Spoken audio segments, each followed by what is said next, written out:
삶도 성령 충만하시고 행복한 삶이 되시기를 축원합니다.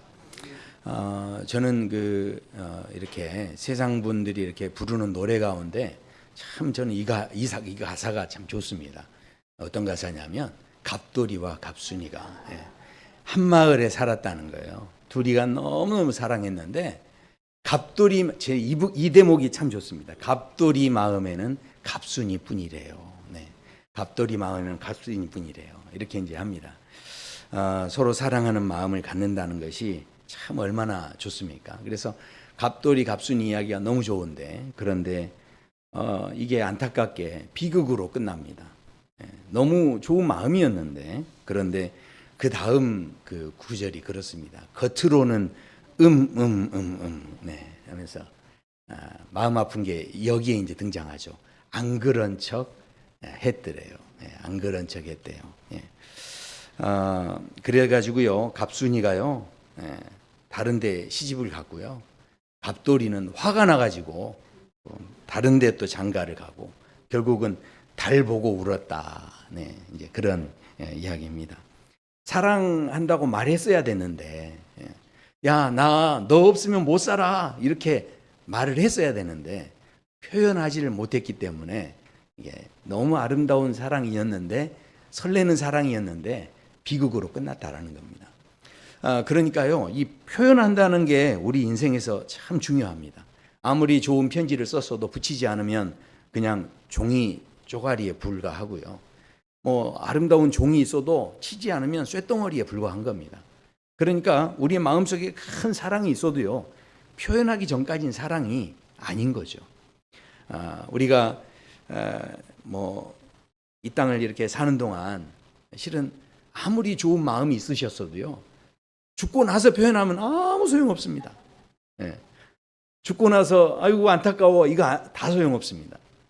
죽기 전에 야, 내가 당신하고 이렇게 결혼해 사는 것이 최고의 행복입니다. 늘 고맙습니다. 사랑합니다. 이렇게 살아있는 동안 이것을 표현한다는 게 이게 너무너무 중요한 거죠. 정신분석학자이고 아주 유명한 스캇 팩 박사라고 하는 분이 계세요. 근데 그분이 그런 이야기를 합니다. 선악과를 따먹은 아담의 죄가 있는데 그것은 게으름 때문이다. 그렇게 이야기를 합니다. 그러니까 아니 도대체 아담이 뭘 게을렀을까요? 그런데 이분이 그런 이야기를 해요. 아담은 하나님께 묻지를 않았다는 거예요. 하나님께 묻지 않은 죄가 있었다라는 겁니다. 그러니까 유혹을 받았을 때 한 번만이라도 아유 하나님 지금 하와가 이거 먹자고 그러는데 저 어쩌면 좋을까요? 이렇게 한마디만 물어봤어도 되는데 이걸 물어보질 않았다라는 겁니다. 자, 우리가요 하나님하고 이렇게 그래서 표현을 하고 소통한다는 게 이게 굉장히 중요한데 하나님께서 이걸 얼마나 귀하게 보시냐면 이스라엘의 초대 왕을 세우셨는데 그 왕이 사울 왕입니다. 그런데 그 사울 왕이 하나님께서 그 사울 왕을 그냥 죽게 해버리셨다는 거예요. 죽이셨다는 거죠. 그 죽이신 이유가 뭐냐? 성경이 이렇게 표현을 합니다. 여호와께 묻지 아니하였으므로 여호와께서 그를 죽이시고 그 나라를 이새의 아들 다윗에게 넘겨 주었다. 그렇게 말씀합니다. 그러니까 이게 무슨 이야기입니까? 하나님하고 대화하지 않고 소통하지 않은 게 죄가 되어버렸다는 거예요. 그리고 그것이 죽음의 이유가 되어졌다는 겁니다. 이게 하나님 하고 소통을 안 하면요, 멸망의 이유만 될 뿐만이 아니고 하나님에 대해서 바르게 알지 못하고 오해하게 됩니다. 하나님이 도대체 어떤 생각을 갖고 있는지 우리가 알아야 되는데 그걸 내가 지금 섭섭하게 생각하고 그러는 거죠. 하나님께서 성경에서 끊임없이 우리에게 하시는 말씀이 있습니다. 제가 신약 성경, 구약에서도 말씀하시지만 신약 성경에서만 제가 조금 찾아드리면 그렇게 말씀하죠. 내 사랑하는 자들아, 우리에게 계속 그렇게 말씀하세요. 너희가 친히 원수를 갚지 말라. 그런즉 내 사랑하는 자들아, 우상을 숭배하는 일을 피하라. 그러므로 나의 사랑하는 자들아, 그런 표현들을 쓰는데요. 나의 기쁨이요 면류가 아닌 사랑하는 자들아 하면서 끊임없이 이런 표현들을 계속 하십니다. 그러니까 하나님께서 우리에 대한 그 사랑의 마음들을 계속 이렇게 나타내 주시고 표현해 주시고 수도 없이 그렇게 이야기를 하시는데, 그런데 우리는 어떻습니까? 하나님에 대해서 우리가 얼마나 그렇게 소통하고 또 표현하고 있냐라는 거죠. 저희가 지난 주일에 헌신이라는 그런 주제를 가지고 함께 이야기를 나눴습니다. 우리가 생각하기에 헌신이라는 것은요, 우리의 몸과 마음을 다 바치고 온 힘을 바쳐야 되기 때문에 우리는 이 헌신에 대해서 너무너무 힘들고, 또 이것은 희생하는 것이고 이것은 어려운 것이고, 우리가 대부분 헌신에 대해서 그렇게 생각을 하죠. 그런데 그게 오해라는 겁니다. 왜냐하면 하나님께서 생각하시는 헌신, 하나님께서 우리에게 요구하시는 헌신은 하나님을 위한 게 하나도 없고요, 전부 다 알고 봤더니 다 나를 위한 거였다는 겁니다. 그 헌신 자체가요, 우리를 더 풍성하게 하시려는 하나님의 계획이었다라는 거죠. 그러니까 그 헌신은 우리를 힘들게 하는 게 아니라 그 헌신 때문에 그 안에 하나님의 그 긍휼하심이 담겨 있는 은혜를 경험하는 현장이 바로 이 헌신 속에 있었다라는 거죠. 그래서 이 헌신이라는 게 얼마든지 즐거울 수 있다는 거예요. 네. 오늘 아멘을 이렇게 안 하실 줄 알고 오늘도 헌신 이야기를 하려고 합니다. 네. 헌신이 그만큼 우리에게 갖고 있는 그 기존의 생각들, 틀을 깨기가 쉽지 않은 거예요. 그래서 오늘 아브라함을 통해서 이 헌신이 얼마나 우리 인생에 아름다운 것인가 하는 것에 대해서 우리는 오늘 생각하게 되는데, 솔직히 아브라함이 하나님 앞에 헌신을 했습니다. 자, 그런데 그 헌신한 아브라함의 삶을 보면 이 아브라함이요, 많은 걸 가지고 있었던 사람이 아닙니다. 그러니까 알고 보면 헌신할 게 별로 없는 사람이었어요. 자, 그 창세기 12장에서 아브라함을 하나님께서 부르시는데, 아브라함에게 이르시되 너는 너의 고향과 친척과 아버지의 집을 떠나 내가 내게 보여줄 땅으로 가라, 그렇게 말씀을 합니다. 그래서 갈대아 우르를 떠나는데, 이 갈대아 우르에서 있던 이 아브라함에게 하나님께서 찾아와 주시고, 하나님께서 평범하게 그냥 살았던 사람인데, 그런데 이제 은혜를 주시고 불러내 주신 거예요. 본토 친척 아비집을 떠나라고 그랬는데, 생각해 보십시오. 이게 굉장히 힘들었다기보다는, 물론 여러 가지 그 문화 인류학적인 그런 어떤 차원에서 보면 힘들 수도 있지만, 그러나 아브라함이 그 자리를 떠날 수 있을 만했던 것은 가진 게 별로 없었어요. 그러니까 이 하나님께서 떠나라고 할 때도 그냥 떠나지 않으시고 굉장히 훌륭한 제안서를 이렇게 보여주십니다. 그 제안서가 뭐였냐면 2절에서 말씀을 합니다. 내가 너로 큰 민족을 이루고 내게 복을 주어 내 이름을 창대하게 하리니 너는 복이 될지라.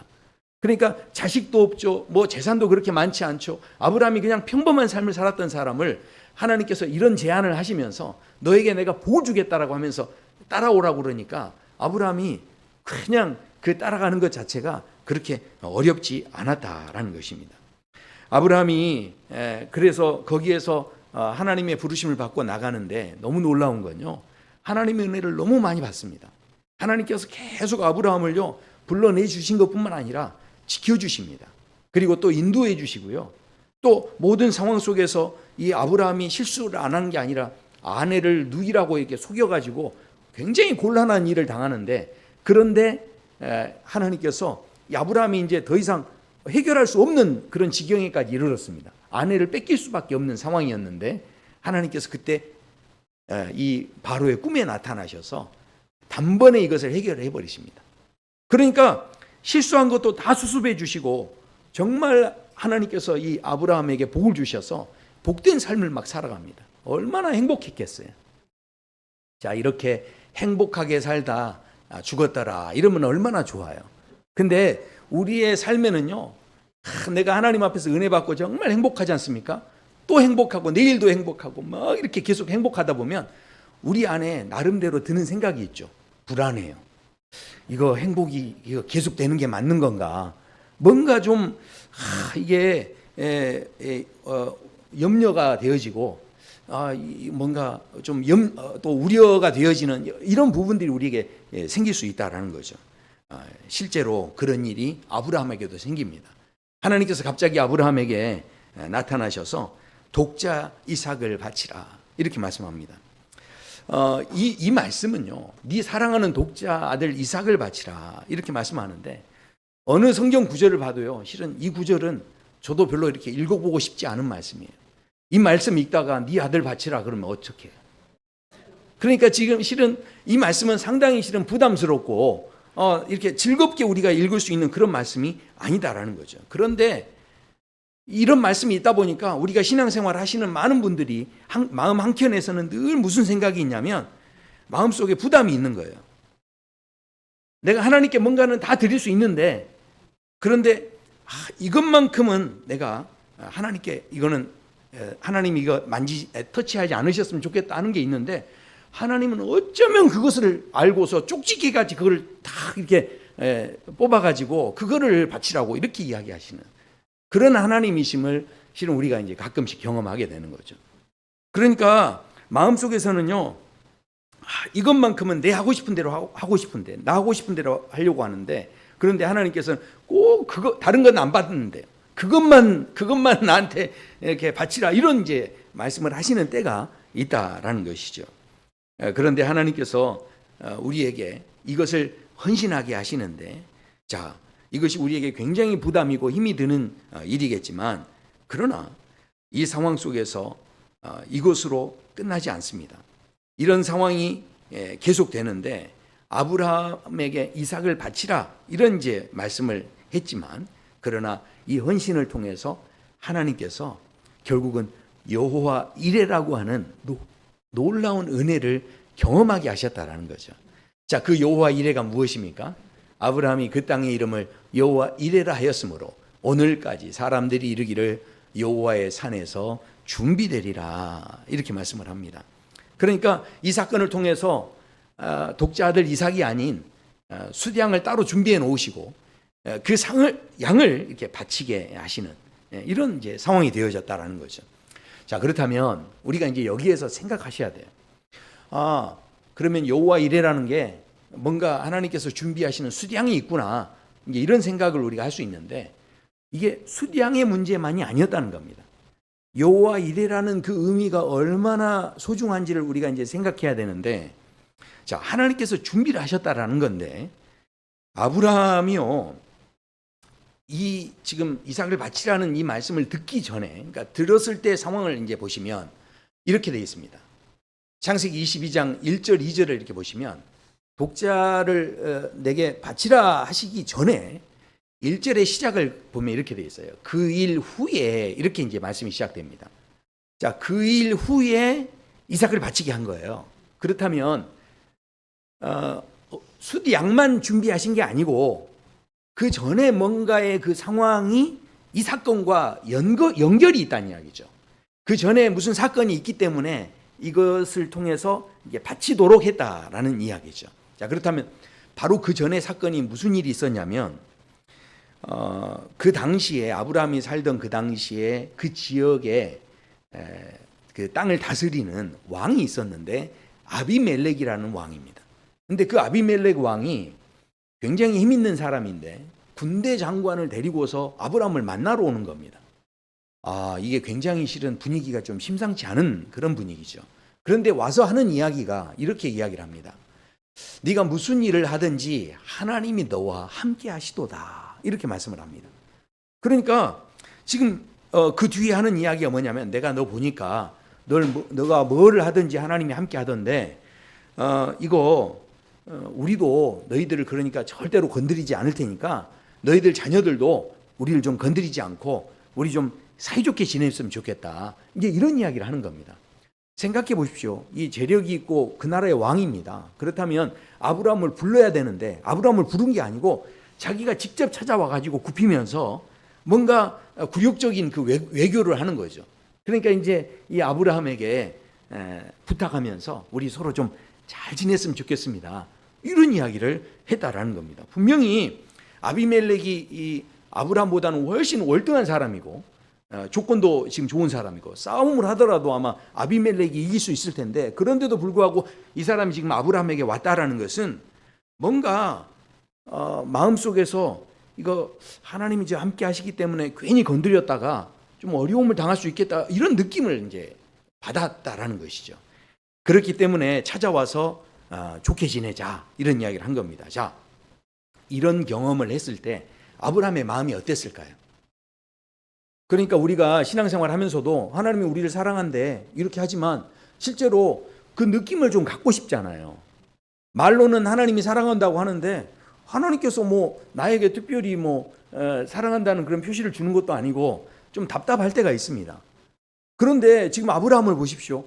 자기가 잘 알지도 못하는 이방 사람이 와가지고 갑자기 너하고 하나님이 함께하는 걸 보니 나는 정말 놀랍다. 우리 좀 사이좋게 지낼게 이렇게 이야기하니까 아브라함이 깜짝 놀라지 않았겠습니까? 와, 하나님이 나를 이렇게 생각하시는구나.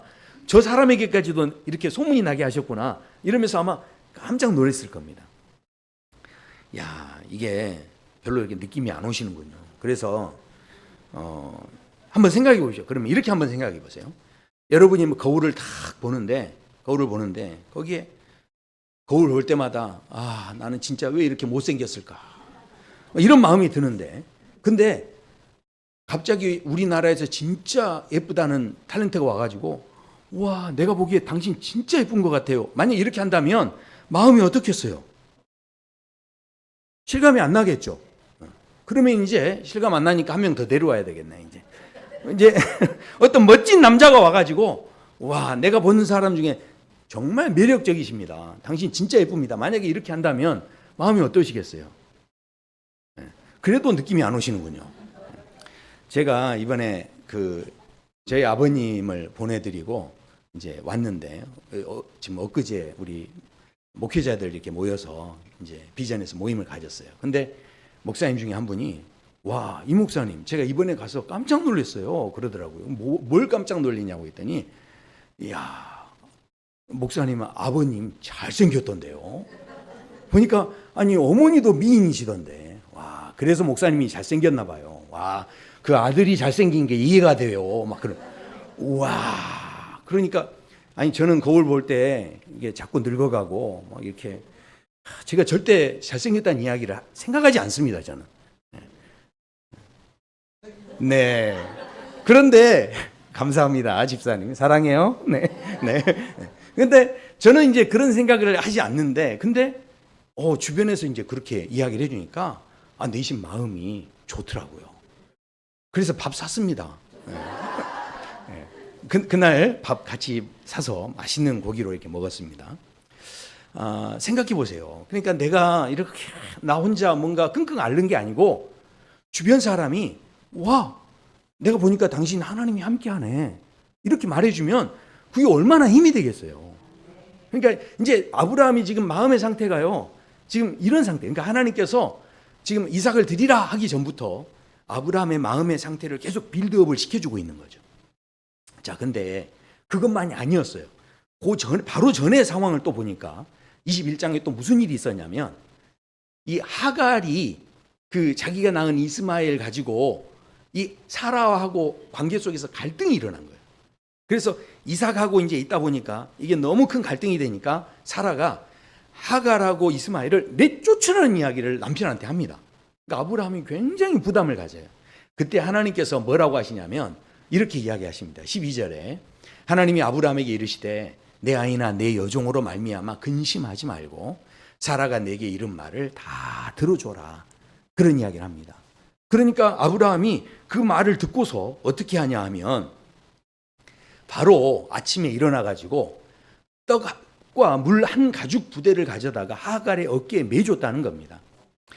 생각해 보십시오. 아니 지금 이제 어린 아이입니다. 그리고 연약한 여자가 이제 내쫓겨서 나가는데 이게 광야로 가면 떡 하나하고 물 한 가죽 부대 그거 가지고 그럼 광야에서 죽으라는 이야기지 않습니까? 아니 그렇게 내놓으려면 아버지 마음이라고 한다면 어떻게 해야 됩니까? 종들도 좀 딸려 보내고 가축도 좀 떼가지고 함께 보내주고 이렇게 해야 이게 바로 아버지 마음이죠. 아마 아브라함에게도 그런 안타까운 마음이 있었을 텐데 지금 저렇게 했다는 것은 하나님께서 저렇게 하라고 하신 것 같아요. 자, 그러니까 저런 상황이 됐는데 너무 놀라운 것은 그 뒤에 이 하갈이 하나님 앞에 막 부르짖기 시작하는데 그때 이 광야에서 하나님께서 하갈을 만나주시고 그 하갈과 이스마엘을 살려서 회복시켜 주시는 그 놀라운 은혜들을 아브라함이 이것을 다 지켜보지 않았겠습니까? 어떻게 하나님이 역사하시는지를 다 본 거죠. 대책 없이 그냥 내쫓으라고 하셨지만 그 뒤에 하나님께서 그들과 함께 하시고 있는 것을 보았다라는 거죠. 그 다음에 또 아비멜렉을 만나고 그 다음에 이삭을 바쳐라 이런 말씀을 하셨다라는 거죠. 그러니까 이 아브라함이 막 믿음이 좋아서가 아니라 이미 하나님께서 숫양만 여호와 이레로 준비하신 게 아니라 여호와 이레 하나님께서 아브라함의 모든 그 삶의 여정 속에서 점점 그 믿음이 더 튼튼해지도록 이렇게 준비시키시는 이런 과정들이 그 전에 계속 있었다라는 이야기죠. 그 다음에 오늘 우리에게 이제 이삭을 바치라 이렇게 이제 말씀하셨기 때문에 아브라함이 여기에 대해서 믿음으로 반응할 수 있었다라는 것입니다. 그래서 이 여호와 이레라는 게요, 이게 너무 귀한 은혜인 거죠. 자, 그런데 이렇게만 보면 우리가 이제 또 한 가지 이제 저는 궁금한 게 하나 있는데, 제가 청년 때부터 이렇게 보면 이 사건을 가지고 많은 사람들이 그런 이야기들을 했었습니다. 왜냐하면 하나님에 대해서 우리가 이제 이렇게 하나님의 마음을 오해하는 거예요. 독자 이삭을 바치라고 그러니까 거기에 대해서 대부분의 사람들이 오해하는 게 뭐냐면, 아니 이삭을 그렇게 달라고 했으면 차라리 주시지나 말던가, 응? 줬다가 달라고 하는 거 이게 더 나쁜 거 아닙니까? 솔직히 말해서 이게요, 그냥 안 줬으면 편안하게 그냥 있으면 되는데 줬다 뺏는 것처럼 이게 마음 상하는 게 없잖아요. 야, 이거 안 당해 보셨군요. 이게 굉장히 실은 속상한 일인 겁니다. 그러니까 지금 아브라함이요, 그냥 우리가 저 이삭을 지금 내놓으라고 했지만 그렇게 이삭이 예뻐가지고 그렇게 좋아하다가 이걸 내놓는다는 게 이게 결코 쉬운 일이 아닌 거죠. 자, 그런데 이제 생각해 보셔야 돼요. 만약에 아브라함이 그냥 이삭이 없이 하나님의 은혜대로 살다가 하나님 앞에 갔으면 그냥 뭐 별다른 게 없는 거예요. 그런데 하나님께서 이삭을 딱 주신 다음에 그 안에서 막 기쁨을 느끼고 즐거움을 막 느끼다가 그것을 하나님께서 달라고 하니까 막 마음에 너무 괴로워가지고 막 고생하면서 그것을 이제 하나님께 드렸는데, 세상에 마치 이제 죽은 이삭인데 그 죽은 이삭을 다시 살려주시는 그 놀라운 은혜를 경험할 때, 그때 이 아브라함의 마음의 그 인생이 더 깊어질 수 있는 그런 기회가 될 수 있었다라는 것이죠. 이것도 결국은 또 아멘도 별로 잘 안 하시니까 오늘은 좀 힘이 빠지네요. 저도 아멘도 별로 안 하시고. 그러니까 자, 한번 생각해 보십시오. 그러면 하나님께서 우리에게 딱 주신 것들이 많이 있는데, 그런데 시간이 지날 때 하나님이 우리에게서 가져가시죠. 대표적인 게 뭐가 있냐면 젊음이라는 게 있어요.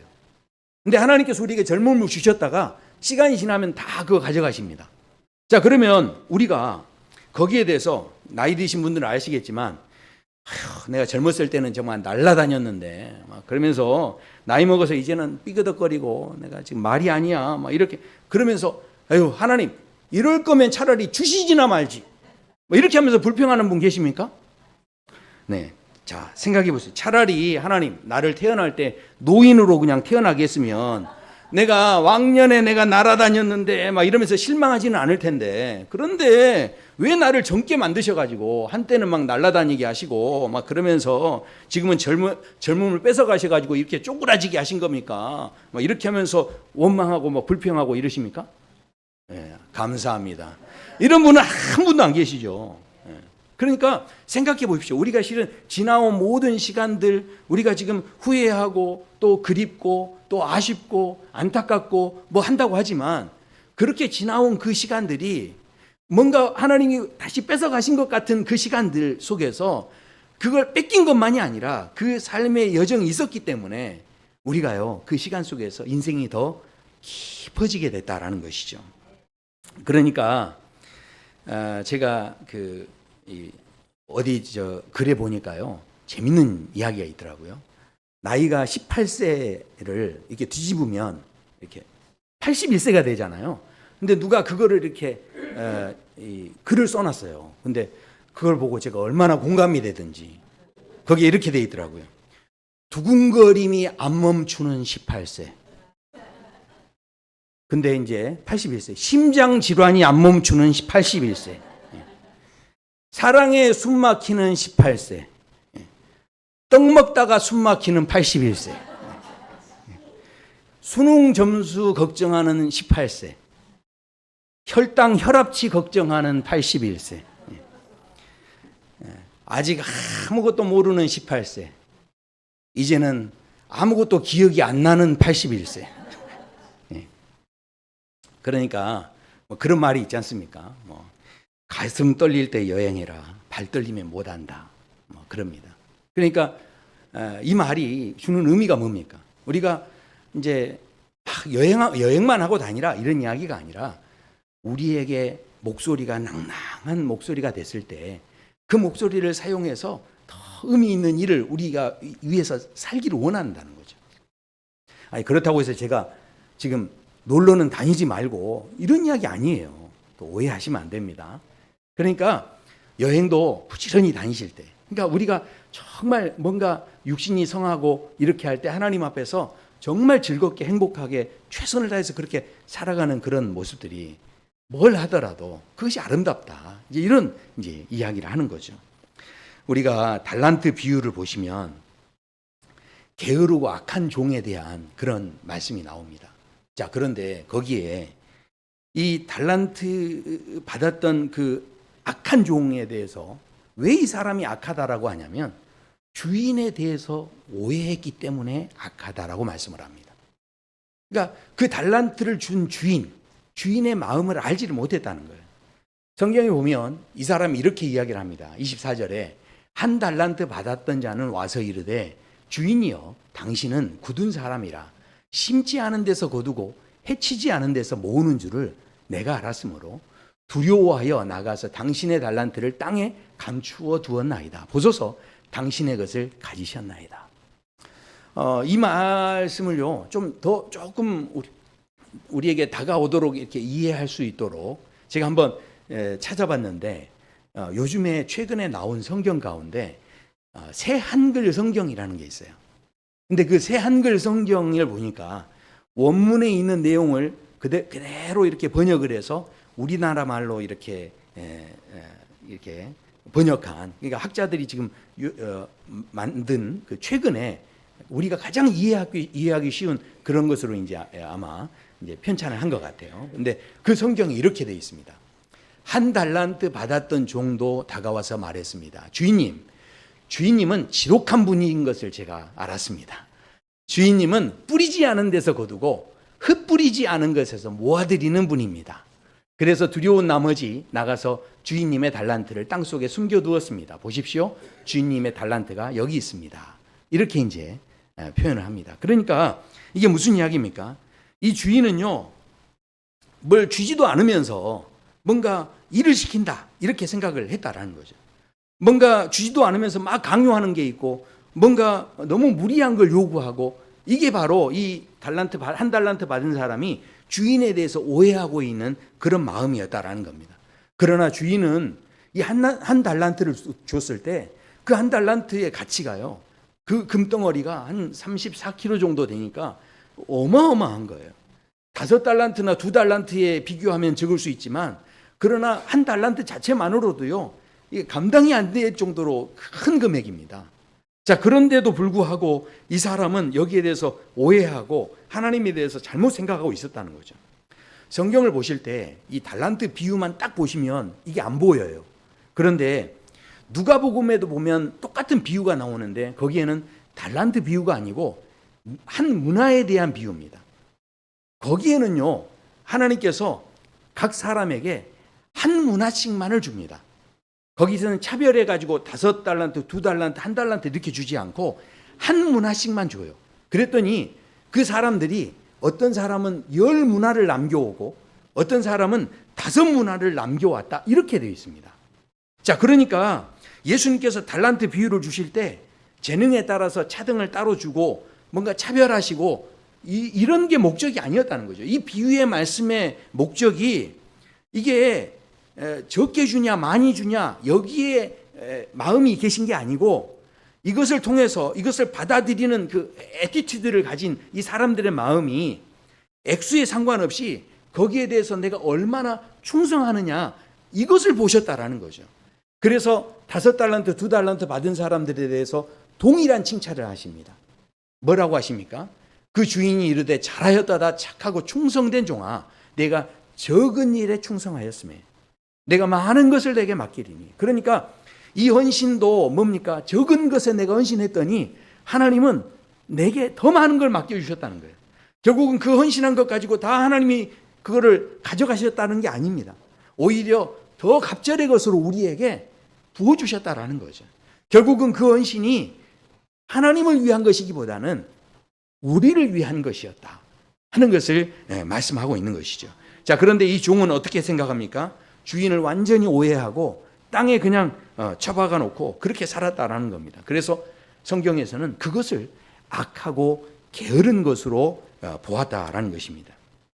이것이요, 우리가 가지고 있는 재능의 문제가 아닙니다. 인생을 살아갈 때 이 재능이라는 것 자체에 대해서 우리가 너무 차별을 두는 것 자체가 별로 좋은 생각이 아니에요. 왜냐하면 이 피카소라고 하는 분을 잘 아시죠? 이분이 유명한 화가입니다. 그런데 이분이 94세에 돌아가셨어요. 자, 그런데 어떤 분이 이분에 대해서 이렇게 연구를 하고 계산을 하는데 이분이 남기신 작품이 한 5만여 점이 넘는다고 합니다. 그 이상이 된대요. 그러니까 그 작품들을 가지고요, 생각해 보십시오. 이분이 그 생애가 14세를 빼면 80세. 그러니까 작품 활동을 했을 때 태어날 때부터 하진 않았겠죠. 그러면 한 14살, 15살 때부터 했다 생각하고 그러면 한 80년 동안 작품 생활을 했다면 이게요. 그러니까 그분이 이제 이 작품 수를 가지고 계산을 해본 거예요. 그랬더니 그 작품을 만들어내려면 한 달에 50점 이상을 그려야 그게 나오는 거예요. 그러니까 이 피카소가 재능이 문제가 아니고요. 얼마나 최선을 다해서 날마다 그림을 그리는 일에 집중하고 그렇게 매진했는가 하는 것을 생각해 보게 된다는 거죠. 세계적인 발레리나로 알려진 우리나라의 강수진 씨라는 분이 계십니다. 그런데 그분이 5개 국어를 해요. 5개 국어. 너무 놀랍지 않습니까? 발레도 잘하는데 5개 국어를 합니다. 그래서 많은 사람들이 언어의 귀재다 그렇게 이야기를 하는데 정작 이분은요 그렇게 이야기하지 않습니다. 자기는 언어를 하고 싶어서 한 게 아니었대요. 너무 절박했기 때문에 언어를 했다 그럽니다. 왜 그러느냐 이야기 들어봤더니 이분이 이렇게 이야기합니다. 나는 살아남기 위해서 언어를 배웠다 그렇게 이야기합니다. 그러니까 자신이 그렇게 좋아하는 춤이 있는데 그 춤을 배우려고 하다 보니까 좋은 선생님한테 배워야 되는데 선생님을 찾다 보니까 학교가 어디였냐면 모나코에 있는 왕립 발레 학교였다는 거예요. 그러니까 거기 가서 배우려면 무조건 불어하고 영어를 해야 되는 거예요. 그래서 이 춤을 배우기 위해서 불어와 영어를 배운 거예요. 그런데 나중에 발레단에 들어가는데 그 발레단이 슈트르가르트라고 하는 발레단인데 이게 세계적으로 알려진 발레단이에요. 근데 거기에 있는 팀 동료들하고 함께 뭔가 퍼포먼스를 만들려면 그 사람들하고 소통을 해야 되는데 그 발레단에 속한 사람들이 다 독일 사람들이에요. 그러니까 그때부터 독일어를 배우기 시작했다는 거예요. 그래서 독일어도 이제 하게 된 거예요. 자, 그런데 마지막에 봤더니 이분이 터키 말도 하는 거예요. 그래서 어떻게 터키 말을 하냐 했더니 남편이 터키 사람이에요. 그러니까 남편하고 소통을 해야 되니까 터키 말을 배우기 시작했다는 거죠. 그러니까 이 강수진 씨라는 분도 재능이 아주 특출난 사람인 것 같지만 그게 아니라 이분의 삶 속에서 살아남기 위해, 그러니까 자신의 삶에 자기가 정말 좋아하는 일을 하기 위해 배우지 않아도 될 언어들을 다 그렇게 힘들지만 그것을 위해서 헌신하는 마음으로 그것을 가지고 배우고 사람들과 소통하고 하기 위해서 그렇게 노력하고 애쓰는 그런 모습을 가지고 있었다라는 것입니다. 생각해 보십시오. 하나님께서 아브라함에게 처음 나타나셔서 하셨던 이야기가 너 사랑하는 독자 아들 이삭을 바치라 이렇게 말씀합니다. 그렇죠? 그런데 그렇게 바치라 말씀하셨을 때 이 아브라함이 독자 이삭을 이 하나님께 다 이렇게 바쳤는데 그때 하나님께서 그 헌신을 보시고서 뭐라고 하십니까? 그것을 아끼지 아니하였은즉 하면서 뭐라고 하십니까? 내가 너에게 큰 복을 주고 내 씨가 번성하게 하고 하늘의 별과 같고 바다의 모래와 같게 하리니 내 씨가 내 대적의 성문을 차지하리라 그렇게 말씀합니다. 그러니까 그 헌신 자체가 결국은 뭐 했다는 겁니까? 그 헌신이 이 하나님을 위한 것이기보다는 오직 누구를 위한 헌신이었습니까? 아브라함을 복주시기 위한 그런 헌신의 도전이었다라는 것이죠. 이 아담 그랜트라는 분이 계세요. 이분이 하버드 심리학 과를 수석으로 졸업한 분인데 31살의 교수가 된 분이에요. 최연소 교수가 된 분이에요. 그리고 3년 만에 3년 연속이죠. 연속 세계적인 조직 심리학 교수로 이분이 이름을 떨친 아주 유명한 분인데, 이분이 쓴 책에서 이분이 이런 이야기를 합니다. 세상에서 자기가 성공한 사람들을 봤대요. 그랬더니 어떤 특징을 가지고 있었느냐. 이분이 이런 이야기합니다. 주는 것보다 더 많은 이익을 챙기려는 테이커보다, 받는 만큼만 준다는 매처보다, 자신의 이익보다 다른 사람을 먼저 생각하는 기버.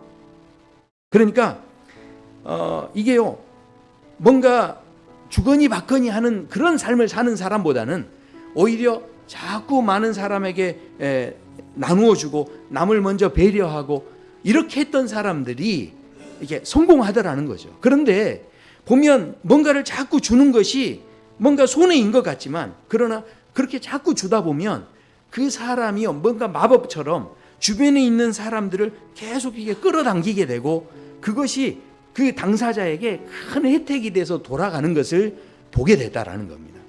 그런데 이 이야기가 이 사람의 경험의 이야기만이 아닙니다. 하나님께서 이 이야기를 우리에게 먼저 해주셨죠. 말씀해 보면 이렇게 말씀합니다. 예수님께서 말씀하시죠. 주는 것이 받는 것보다 복이 있다라고 말씀합니다. 우리는요, 주고 나서 나중에 이렇게 받게 되는 건 어쩌면 손해다라고 생각할 수 있을지 모르지만, 그러나 결국 내가 사심 없이 자꾸 나눠주는 그 삶을 사는 것 자체가 우리에게 있어서 우리 인생을 오히려 승리하게 하는 그런 도전이 될 수 있다라는 것입니다. 잠언 11장에서는 이렇게 말씀합니다. 흩어 구제하여도 더욱 부하게 되는 일이 있나니 과도히 아껴도 가난하게 될 뿐이니라. 그러니까 이게 무슨 이야기입니까? 우리가요, 이 삶의 현장 속에 오늘 하나님께서 아브라함에게 나타나셨을 때 첫 번째 나타나셔서 하셨던 이야기가 무엇입니까? 첫 번째 나타나셔서 하신 이야기가 네 사랑하는 독자 이삭을 바치라. 그런데 15절에 보시면 두 번째 아브라함에게 나타나십니다. 그리고 그때 하시는 이야기가 네가 아낌없이 이것을 아끼지 않고 나에게 주었으니 내가 너에게 어떻게 하겠다고요? 너에게 큰 복을 주고 너의 삶을 번성하게 하겠다라고 그렇게 말씀하셨다라는 것이죠. 저는 하나님께서 저와 성도 여러분들도 아브라함처럼 무명이었던 우리, 평범하게 살 수밖에 없었던 우리의 삶을 하나님께서 우리에게 찾아와 주시고 우리를 불러주셔서 오늘 이 자리에 있다고 믿습니다.